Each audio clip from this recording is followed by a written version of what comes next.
तो ये जगह मिल गया आपका, कौन सा जगह, गोरखपुर। बताइए ये जगह कौन सा हो गया, गोरखपुर। ये वापस यहाँ पे देखेंगे तो बनारस, बनारस के सट के ऊपर देखेंगे तो गाजीपुर मिलेगा यहाँ पे, गाजीपुर और बलिया, गाजीपुर और बलिया, गाजीपुर और बलिया बनारस के पास मिलेगा, एकदम यूपी से सट के। गाजीपुर और बलिया, अरे गाजीपुर और बिहार एकदम बॉर्डर पे ही है, बनारस गाजीपुर बलिया। बलिया आजादी से पहले ही स्वतंत्र हो गया था, 1942 में भारत छोड़ो आंदोलन हुआ था ना, तो बलिया में चीतू पांडे ने कहा था हम आजाद हो गए, किसी को मन है तो आओ।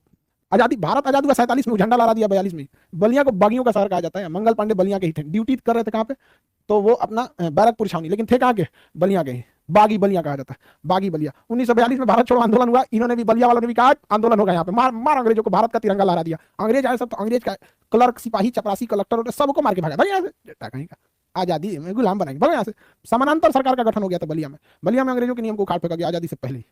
तो बलिया, बागी बलिया कहा जाता है। बलिया वाला तो एकदम खुश हो रहा था, देखो यार बलिया की चर्चा, किसी किसी के गाँवों की चर्चा हो जाती है ना, बड़ी खुश रहता है, अरे बाप रे बाप। सबको, आप लोग को भी ऐसा काम करना चाहिए ताकि आपका भी एरिया का नाम विश्व पटल पर, ठीक है।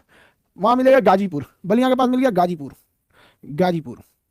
ऐसा मत समझिएगा गाजीपुर, गाजीपुर बॉर्डर यहाँ पे भी है, क्या नाम है, गाजियाबाद में भी, वो गाजीपुर जिला नहीं है, छोटा सा एरिया है, ये गाजीपुर है। गाजीपुर में मीर कासिम का मकबरा है, गाजीपुर में मीर कासिम का, इस मीर कासिम का कार्नवालिस का, गाजीपुर में लॉर्ड कार्नवालिस का मकबरा है।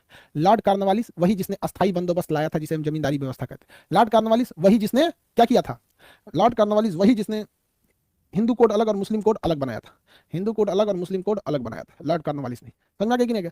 गाजीपुर डिस्ट्रिक्ट में ही बीर अब्दुल हमीद, गाजीपुर जगह ऐसा है जहां पे बहुत सारे लोग फौज में हैं, गाजीपुर में फौजियों का एक अलग जज्बा है। गाजीपुर में बीर अब्दुल हमीद, पाकिस्तान के पैटर्न टैंक को उड़ा के रख दिया, हमने पैटर्न टैंक को मारा, धज्जी उड़ा के रख दिया बीर अब्दुल हमीद ने। तो बीर अब्दुल हमीद कहाँ के, गाजीपुर में। गाजीपुर में एक गांव है गहमर, गाजीपुर का गांव है गहमर, एशिया का सबसे बड़ा गांव है गहमर गांव, गाजीपुर का। गाजीपुर का गहमर गांव एशिया का सबसे बड़ा गांव है, गाजीपुर का गहमर गांव एशिया का सबसे बड़ा गांव है, गाजीपुर का गहमर गांव एशिया का सबसे बड़ा गांव।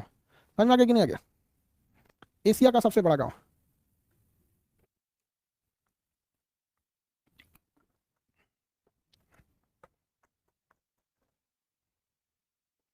आगे बढ़ जा। तो ये यूपी का एरिया समझ में आ गया आप लोगों को, इतना बड़ा यूपी है कि इधर से उधर घूमते रह जाइएगा तो आपको समझ में नहीं, एक दिन ट्रेन लगता है पार करने में यूपी को, इतना लंबा है, एक दिन ट्रेन चलेगा तो पार होती है यहाँ पे। सुबह में बिहार में पकड़िएगा, शाम में उतारेगी आपको अगले दिन। यूपी का एरिया भी बड़ा, यूपी की जमीन भी बहुत ज्यादा उपजाऊ है, और उत्तर प्रदेश जो है वहां पर बड़े शहरों की संख्या ज्यादा है उत्तर प्रदेश में। समझ में आ गया कि नहीं आ गया। उत्तर प्रदेश की भी अपनी एक अलग लीला है, कृष्ण भगवान भी यूपी के मथुरा में, राम जी भी यूपी के अयोध्या में। बिहार की भी अलग लीला, महात्मा बुद्ध बिहार, महावीर स्वामी बिहार, इन लोग की भी अलग महिमा है। तो दोनों राज्य में देख रहे हैं कितना अच्छा, दोनों राज्य में जनसंख्या ज्यादा है। आधुनिकरण में अभी उत्तर प्रदेश थोड़ा आगे निकल गया, बिहार पीछे ही रह गया। यूपी का जो एरिया था वो यहाँ दिल्ली और आसपास से करीब है। अब दिल्ली और आसपास के एरिया डेवलप हुआ तो ये लखनऊ और कानपुर पहले से डेवलप था, तो बीच का एरिया ना डेवलप होने के लिए उसको टेंशन नहीं था, या तो इधर की ओर इनकी इकोनॉमी शिफ्ट होगी या तो इधर की ओर इकोनॉमी शिफ्ट होगी, तो ये पूरा का पूरा बेल्ट डेवलप हो गया। ये पूरा का पूरा यूपी का एक एरिया ही डेवलप हो गया, लखनऊ, उन्नाव, कानपुर, यहाँ पे मैनपुरी, मुरादाबाद, मेरठ, हापुड़, ये सब पूरा एरिया ही डेवलप कर गया। समझा गया कि नहीं। अब बिहार सरकार को करना क्या चाहिए, हमें पता है कि बनारस का और इलाहाबाद के बीच का ये एरिया थोड़ा सा डेवलप है, तो यहाँ से यहाँ बेहतरीन सड़क मार्ग होना चाहिए। बनारस से पटना पहुंचने में अभी भी 5 घंटा लगता है, बनारस से पटना पहुंचने में आज भी 5 घंटे लगते हैं, जबकि ये मैक्सिमम दूरी 2 घंटे में हो जानी चाहिए। जैसे ये 2 घंटे हो जाएगा तुरंत डेवलपमेंट हो जाएगा। किसी बनारस वाले को आना चलो 2 घंटा में चल चलते हैं। बिहार का डेवलपमेंट की सबसे बड़ी बाधा, बिहार में गाड़ियों की औसत स्पीड 25 किलोमीटर प्रति घंटा है। आज भी अगर आपको बिहार में 100 किलोमीटर चलना है तो आपको कम से कम लगने वाले हैं 4 से 5 घंटे। 100 किलोमीटर चलना है तो आपको 4 से 5 घंटा आप माइंड मेकअप करके रखिए। आप में से जितने लोगों का गांव होगा 100 किलोमीटर दूर, आपको इस बात का आइडिया लगता होगा 100 किलोमीटर चलने में 4-5 घंटे लग जाते हैं। तो औसतन स्पीड कितनी है, 25 की स्पीड है।